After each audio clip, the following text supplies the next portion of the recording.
Bien, para empezar con este video, lo primero que tenemos que hacer es definir qué es un vector. Y un vector es un punto que pertenece al espacio XY y tiene coordenadas XY. Esos puntos cumplen una serie de propiedades que aún faltan algunos cuantos videos más para entrar en ese tema. Por lo pronto, vamos a definir lo que es un vector clásico, que es básicamente una flecha que se conoce desde hace más de 2000 años.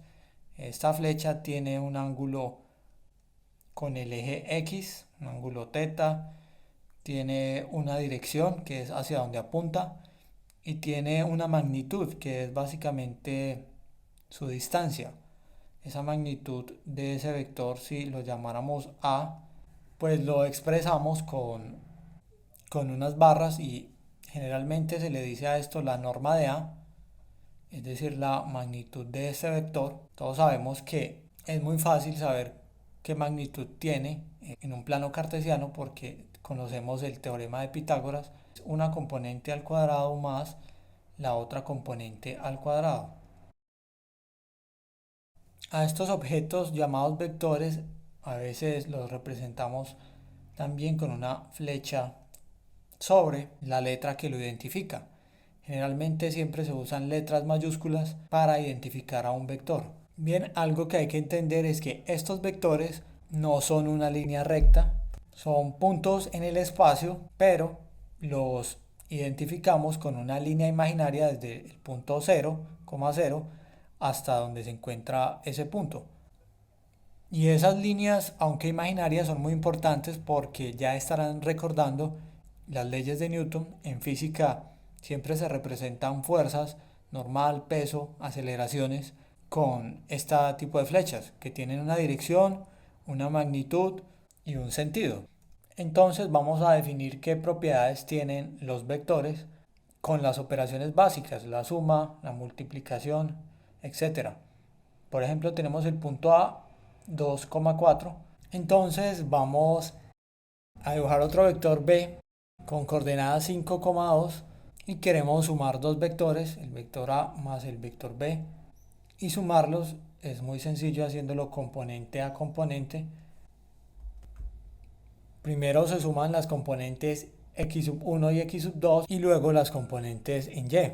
Como resultado tenemos 2 más 5, 7 y 4 más 2, 6. A ese vector lo podemos llamar C si queremos, pero lo interesante de esto es ver que si yo sumo el vector B más A, voy a obtener el mismo vector 7,6. Y lo otro interesante de ver es que como resultado de la suma de dos vectores, pues he obtenido un vector. Y muchos estarán pensando que es lógico que si yo sumo vectores obtenga vectores. Es lo mismo que decir que si yo sumo naranjas, pues voy a obtener naranjas y no manzanas. Pero como estamos trabajando con vectores, hay algunas operaciones como la multiplicación que como resultado no nos da otro vector. Pero antes de ver ese otro tipo de operaciones, vamos a ver cómo se pueden sumar vectores de forma geométrica, porque se puede dar el caso de que no tengamos las coordenadas de esos vectores, pero tengamos sus magnitudes y su dirección. Entonces vamos a empezar trasladando el vector A hasta la cabeza del vector B y vamos a hacer lo mismo con el vector B. Entonces esa traslación lo que me dice es que dos vectores son paralelos si tienen la misma dirección. Este punto es de esperar que sea el punto 7,6 si trazamos una línea o un vector por su vértice. Pues bien, ya tenemos que este vector es la suma de A más B. Y otra cosa que nos podemos preguntar es sobre la magnitud de este vector. Sabemos cómo hallar la magnitud del vector A. Entonces podemos decir que si aplico el teorema de Pitágoras a estas dos componentes, bien, entonces lo que tenemos aquí es la longitud de este vector rojo y habíamos dicho que las longitudes de un vector lo encerramos entre unas barras a las que llamamos norma.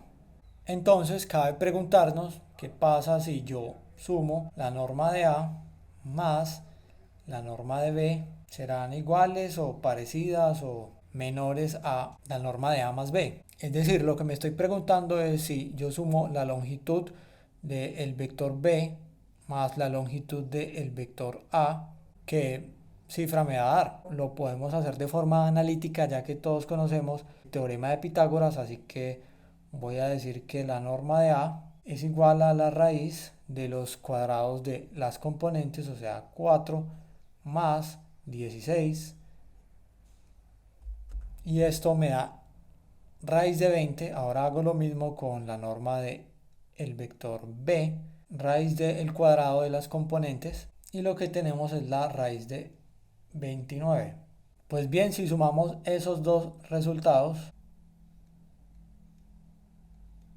y los igualamos a la raíz de 85, no es necesario sumar estas dos raíces para confirmar que efectivamente no son iguales, porque todos sabemos que por geometría euclidiana la distancia más corta entre dos puntos, entre el punto O y el punto C, es una línea recta, es decir, la recta A más B. Quiere decir esto que esa recta A más B es menor que la suma de las longitudes individuales de el vector B y el vector A. Pero esto no es suficiente porque todos sabemos que también existen triángulos equiláteros, es decir, con tres lados iguales, o sea, tres longitudes iguales. Por lo tanto, debemos poner un igual aquí, o sea, mayor o igual que la norma de A más B. Bien, entonces esto es una de las tantas propiedades que podemos sacar de los vectores, y ahora vamos a sacar otras propiedades que se derivan de la multiplicación de vectores.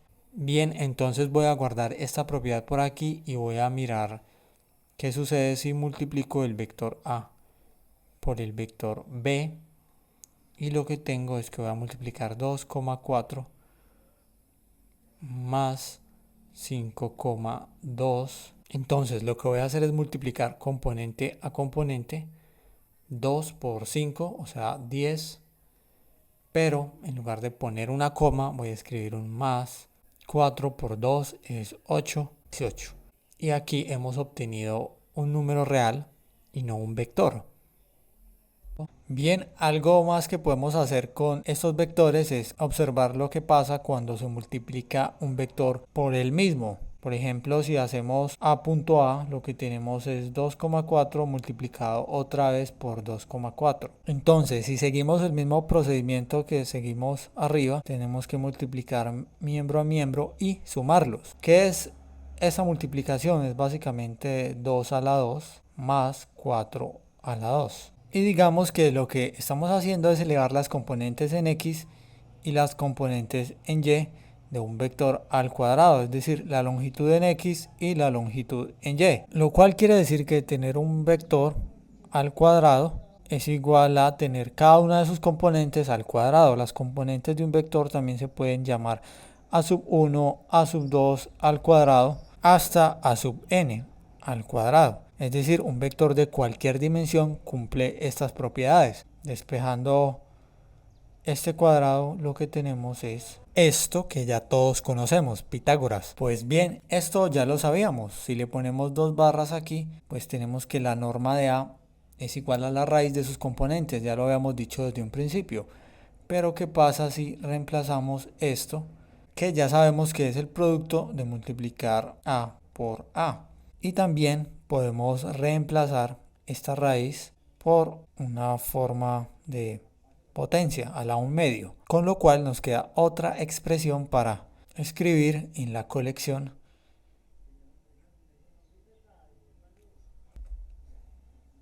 Ahora vamos a ver una de las más importantes propiedades de la multiplicación de vectores, y es que el producto de un vector A por un vector B elevado al cuadrado es menor o igual a la multiplicación de cada uno de ellos de forma independiente. Es decir, si estos fueran números reales, A por B al cuadrado, nadie dudaría en decir que esto es igual a multiplicar A por B por A por B. Es decir, aquí estamos trabajando con un objeto totalmente distinto que no habíamos visto antes. Las funciones son una cosa, tienen sus propiedades, y los vectores son otra cosa, puntos, que también tienen sus propiedades, Aunque en estos momentos esto esté hecho de números reales, pero podrían ser números complejos.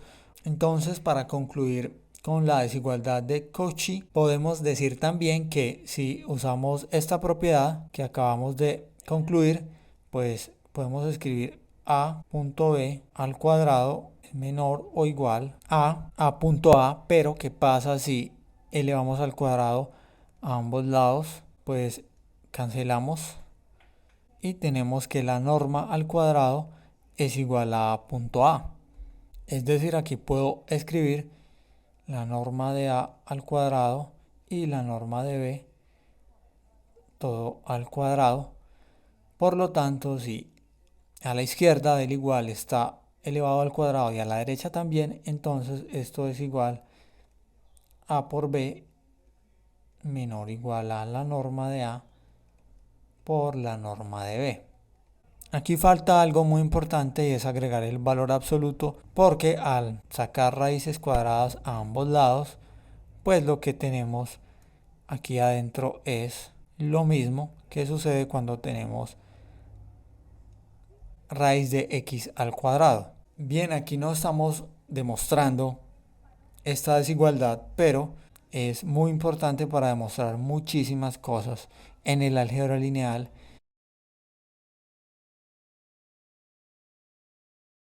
Bien, por último vamos a ver lo que sucede cuando se multiplica un escalar, o sea, un número real. De ahora en adelante les vamos a llamar así a los números reales, multiplicado por un vector. Por ejemplo, por el vector c, que sabemos que es 7,6, y se multiplica cada elemento del vector por t, 7t, 6t. Aquí ya no sumamos, simplemente se agrega t a cada elemento, es decir, el resultado de un escalar por un vector es otro vector, y todo depende del valor de t. Por ejemplo, si t es 2, 3, 4, lo que sucede es que este vector que está en rojo se estira, y si t es menor a 1 o está entre 0 y 1, este vector se contrae. Si es menor a 0, este vector cambiaría de dirección.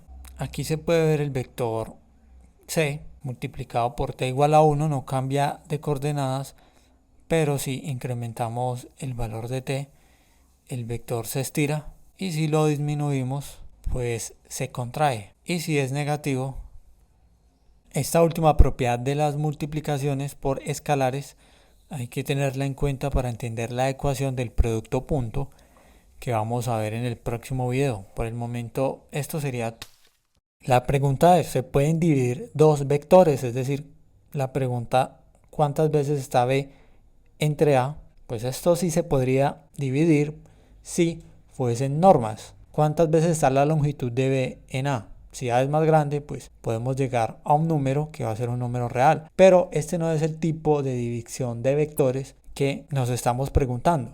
Recuerden que un vector no es un número real, es un conjunto de cosas, números reales o imaginarios, lo que sea. El espacio R1, que es básicamente una línea recta, pues un vector aquí no sería más que un punto, o sea, un número real, 3 o n. Esto sí se podría dividir. ¿Qué pasaría con otros espacios? Bueno, hay unos vectores que se llaman cuadrivectores, y se puede hacer un truco con el cual vectores en R3 pueden, entre comillas, dividir. Desde la matemática, la respuesta es muy simple. No se pueden dividir vectores en R2 ni en R3 porque no existe un inverso multiplicativo para un vector, ya que un vector se puede encontrar como multiplicación de muchos otros vectores.